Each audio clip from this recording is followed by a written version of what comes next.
এখানে মানুষ কেমন ভাবে বসবাস করছে দেখেই বোঝাই যায়। কারেন্ট তো নেই এখানে, দেখো অ্যালবেস্টারের পরিস্থিতি দেখো, জল টল কিন্তু পড়ছে। হ্যালো বন্ধুরা, এখন আমি আছি আমাদের দাসপুরে 1 নম্বর গ্রাম অঞ্চলের মধ্যে। আমি প্রিয়াঙ্কা, সবাইকে আমার চ্যানেলে ওয়েলকাম। দেখো আমি আমার বাড়ির পাশে রয়েছে কাকিমাদের বাড়ি। তো এনারা কোনোদিনই প্রধানমন্ত্রীর যে যোজনা রয়েছে কিছুই পায়নি। দেখো বাড়ি ঘর বাড়ির অবস্থা দেখতে পারছো।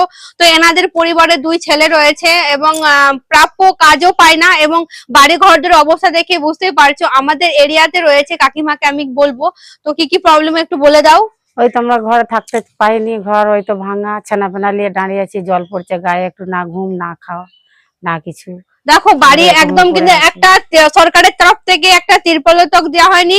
বাকি যে কোনো অনুদান, যে একটা বাড়ি ঘর বাড়ি পড়ে গেলে যে সমস্ত অনুদান দেওয়া হয় সেই সমস্ত কোনো কিছু পাওয়া হয়নি। এটা হলো দাসপুরে 1 নম্বর গ্রাম অঞ্চলের মুর্শিদনগরের এরিয়া।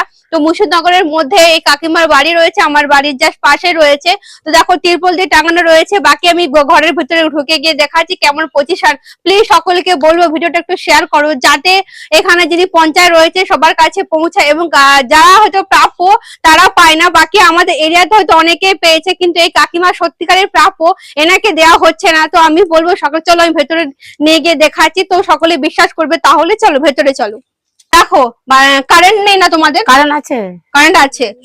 সরকার থেকে কারেন্ট দেওয়া হয়েছিল? পয়সা দিয়ে দিতে হয় না, সরকার থেকে তো কারেন্টটা দেওয়া হয়েছিল। হ্যাঁ, সরকার থেকে কারেন্ট পেয়েছে, কিন্তু এই যে প্রধানমন্ত্রী যে সমস্ত যোজনাগুলো তো দেখতেই পাচ্ছ, আমরা বলি আমাদের ওয়েস্ট বেঙ্গলের অবস্থা খুব ভালো। দেখো অনেকে পেয়েছে, আবার অনেকে পায়নি। দেখো বাড়ি ঘর দর অন্ধকার, হয়তো তোমরা বুঝতে পারছো কিনা বলতে পারবো না। এই টাইমে লাইটও নেই আমাদের গ্রামেতে।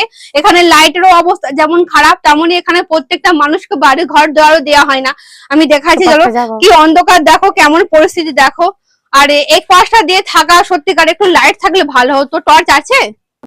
দেখতেই পাচ্ছ এখানে মানুষ কেমন ভাবে বসবাস করছে দেখেই বোঝাই যাচ্ছে। দেখো কেমন পুরো এগুলো কিন্তু সমস্ত কিছু ভেঙে গিয়েছে। এইভাবে দেখুন বসবাস করছে, বাঁধের সাইডে জল পড়ছে কিন্তু অ্যালবেস্টার দিয়ে।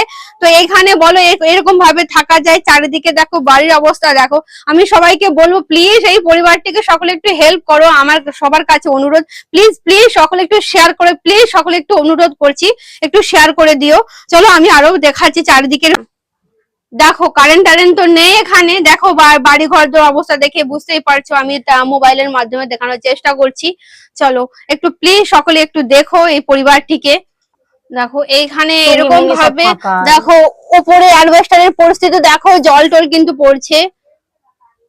তো আমি তো বাড়ির ভিতরে নিয়ে গিয়ে দেখালাম। এবার কাকিমাকে বলবো তোমার যা প্রবলেম তুমি একটু বলো, যাতে আমার যারা এখন ভিডিও গুলি দেখছে তো সকলকে বলবো প্লিজ একটু শেয়ার করে দাও। কাকিমা কিছু বলে দাও। হ্যাঁ ওই তো ঘর বাড়ি দেখছো তো কিরকম, এমনকি কাজ কর্ম থেকে স্টার্ট করে সব জমি জায়গা নেই, খেতে পাবো না, জমি জায়গাও নেই, বাড়ি ঘর দুয়ার নেই, কাজ কর্মের অবস্থা খুবই খারাপ। ওনার ছেলেরা যদি বাইরে কাজ না খাচ্ছি সেটা খুবই খারাপ, খুবই পরিস্থিতি খারাপ। সকলকে প্লিজ আমি সকলের কাছে অনুরোধ করছি একটু প্লিজ শেয়ার করে দিও, যাতে মানে যিনি এখানে অঞ্চলের প্রধান রয়েছে, আমাদের মুখ্যমন্ত্রী জি রয়েছেন, তার কাছে ভিডিওটা চলে যায়।